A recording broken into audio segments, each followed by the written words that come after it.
প্ৰথমতে নিয়ম আছিল যে ৰেচন কাৰ্ড পাবৰ বাবে আমাৰ পৰিয়ালৰ মিনিমাম ইনকাম বছৰি 2 লাখ হ'ব লাগে। কিন্তু আমি 2 লাখ টকালৈকে ৰেচন কাৰ্ড দিয়াৰ পিছত আমি দেখা পাইছিলোঁ যে বহুত নিম্ন মধ্যবিত্ত পৰিয়ালৰ মানুহে ৰেচন কাৰ্ড বিচাৰে।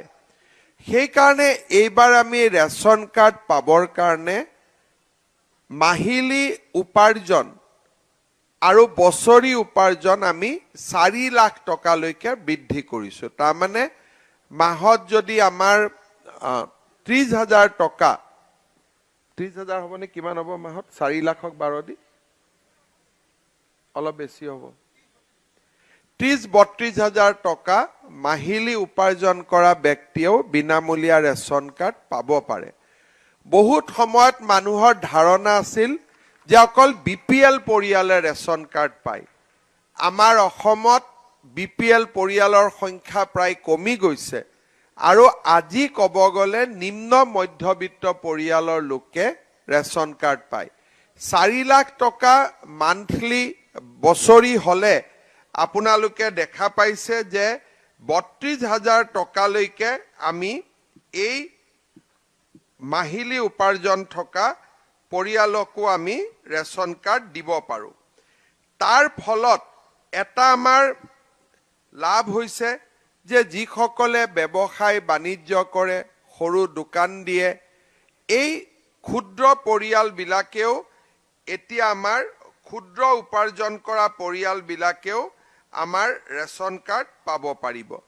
33,333 টকা মাহত উপাৰ্জন কৰা ব্যক্তিয়েও ৰেচন কাৰ্ড পাব পাৰিব। ইয়াৰ ফলত যিমান আমাৰ সৰু গেলামালৰ দোকান, কোনোবাই ঠেলা চলাই, ৰিক্সা চলাই, ষ্টেচনাৰী দোকান দিয়ে, এই গোটেই পৰিয়ালবিলাকে ৰেচন কাৰ্ড পাব পাৰিব।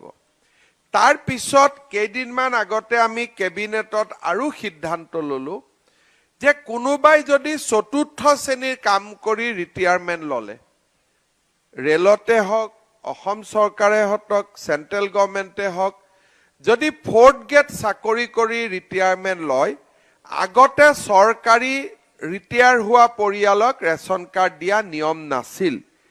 এতিয়া আমি সিদ্ধান্ত ল'লোঁ যে 4th গ্ৰেড চাকৰি কৰি ৰিটায়াৰ হয় আৰু পেঞ্চন যদি 33,000 টকাৰ ওপৰত মাহত নহয়, তেতিয়াহ'লে আমি তেওঁলোককো ৰেচন কাৰ্ড দিব পাৰিম।